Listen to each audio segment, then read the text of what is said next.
Poultry farmers అందరికీ నమస్కారం. Present మీరు వీడియోలో చూస్తున్న బాయిలర్ చిక్స్ని మా పీపీఎఫ్ హ్యాచరీ నుండి 1900 వెంకా 430Y బాయిలర్ చిక్స్ని ఫార్మర్ తీసుకోవడం జరిగింది. ఈ వీడియోలో మనం ఈ ఫార్మర్ చేసిన బ్రూడింగ్ గురించి మాట్లాడుకుందాం.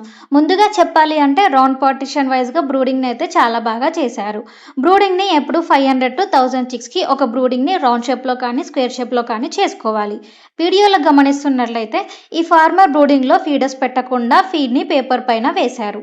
ఇలా పేపర్ ఫీడ్ వేయడం వల్ల చిక్స్లో వ్యాధులు వచ్చి మొటాలిటీ అయ్యే అవకాశాలు ఉంటాయి.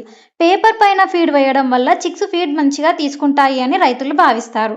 కానీ ఈ పేపర్ ఫీడ్ వేయడం వల్ల అనేక నష్టాలు ఎదుర్కోవాల్సి ఉంటుంది.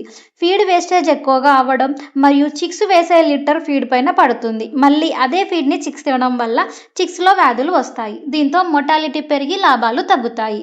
మరి మీ ఫామ్లో ఫీడ్ని ఫీడర్స్లో ఇస్తున్నారా, పేపర్ పైన ఇస్తున్నారా కామెంట్ చేయండి. పౌల్ట్రీ ఫార్మర్స్కి ఎవరికైనా క్వాలిటీ బాయిలర్ చిక్స్ కావాలి అంటే వెంటనే స్క్రీన్ మీద కనిపిస్తున్న నెంబర్ని సంప్రదించండి. మా దగ్గర ఈ బ్రీడ్కి సంబంధించిన ఫీడ్, మెడిసిన్, వ్యాక్సిన్స్ అన్నీ అవైలబుల్గా ఉంటాయి.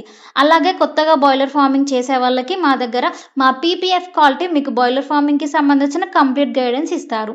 మరి ఇంకా ఎందుకు ఆలస్యం, వెంటనే స్క్రీన్ మీద కనిపిస్తున్న నెంబర్ని సంప్రదించి ఆర్డర్ చేసుకోండి. మరిన్ని ఇలాంటి పౌల్ట్రీ విషయాల కోసం మా పీపీఎఫ్ గ్రూప్ ఆఫ్ కంపెనీస్ ఛానల్ని సబ్స్క్రైబ్ చేసుకోండి. Thank you for watching.